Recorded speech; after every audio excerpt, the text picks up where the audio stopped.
The box turned up on a Thursday. No knock, no delivery van, just there, sitting quietly on the front step like it had always been there, or like it had been waiting long before this house even existed. It was black, seamless, matte, no tape, no logo, no crease to suggest it had ever been opened or closed. Claire picked it up first. I remember how her hands hesitated just slightly, like she didn't want to touch it at all. It was heavier than it should have been, not just physically. Something about it dragged the moment down, made the kitchen lights feel dimmer, made the air feel stale. There was a folded card tucked just beneath the bottom of the cube. No handwriting on the front. Inside, 5 words. 1 wish, no take-backs. I laughed. Claire didn't. You think it's cursed? I asked, trying to keep it light. She forced a grin and said, what are you going to wish for? $1 million? A flamethrower? I've already got everything I need, I said, looking at her like an idiot in a perfume ad. She rolled her eyes and left it on the counter. We ignored it until Saturday, hangover dragging me down. The room still smelled faintly of burnt toast and the old garlic bread we forgot in the oven.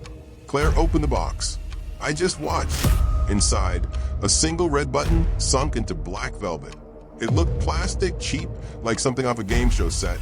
But even from where I stood, I could tell it didn't belong. It hummed without sound. It felt patient. Claire ran her thumb around the edge of the velvet and stopped. If you could wish for anything, I said, what would it be? She didn't even blink. To never lose this. So I pressed it. It made a small click. That was it. No lights, no spark, no trembling floor. Just a click. We laughed. We made pancakes. The world continued spinning, but I swear something behind it tilted. The crash happened on Monday. Wet roads, a jackknifed lorry, her car folded in half. The pictures didn't look like wreckage. They looked like something that had been chewed. They told me it was quick, no pain. But when I saw her body, I knew they were lying. Some expressions don't leave a face even after death.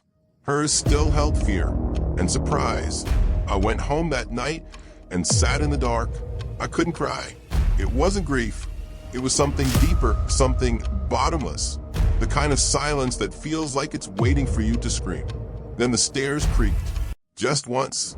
3rd step from the bottom. The one that always whined when Claire walked barefoot in the mornings. I held my breath, and then I heard it again.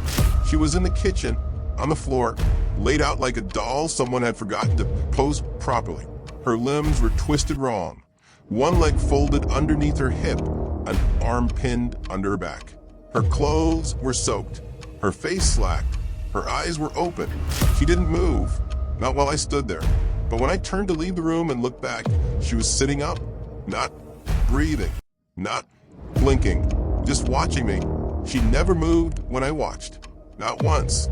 But every time I turned a corner, left a room, closed my eyes, I'd find her somewhere else. Upright, unblinking, always staring.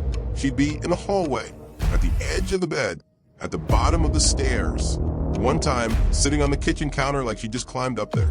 Her body still broken, her skin beginning to dry and crack. Her expression never changed. Not sad, not angry, just watching. I tried to bury her again. I drove 2 hours into the countryside and dug until my hands bled. The ground felt wrong, too soft, too eager. When I left, I thought it was over. She was back that night, on the couch, folded into the same impossible shape. I didn't even check the front door. I knew it hadn't opened. Each day, she decayed more. Skin like paper, eyes dulling, teeth exposed now where her lips had dried and curled back. But she still turned up, still moved when I didn't see. I stopped sleeping, stopped eating. I couldn't take my eyes off her for more than a few seconds, because she'd be closer. One morning, I found her standing at the foot of the bed. Same position, same stare. I pulled the box from the trash and begged, screamed at it, slammed it against the wall until the casing cracked and something inside buzzed like an insect trapped in resin. Nothing changed. The note was still true. 1 wish, no takebacks. Last night, I woke up to her on the floor right next to the bed, inches from my face, one arm bent wrong beneath her, one leg twisted like a broken puppet. her head turned toward me, resting on her shoulder at an angle a human neck should never reach. Her skin was the color of parchment. Her eyes were dull marbles sunk too deep in her face. Her lips had split, and blood had dried across her chin like black paint. And she didn't move. I watched her for what felt like hours, long enough for the sun to begin hinting at the horizon. And she never blinked. I know what I wished for. I see that now. I didn't wish for money or fame or power. I wished to keep something, and I got exactly what I asked for. What remains is not Claire. Not anymore. It's just the shape of her, the memory of her body, a constant, rotting echo of what I refuse to let go. She's still here, and she always will be, because I couldn't bear to lose her. And now I never will.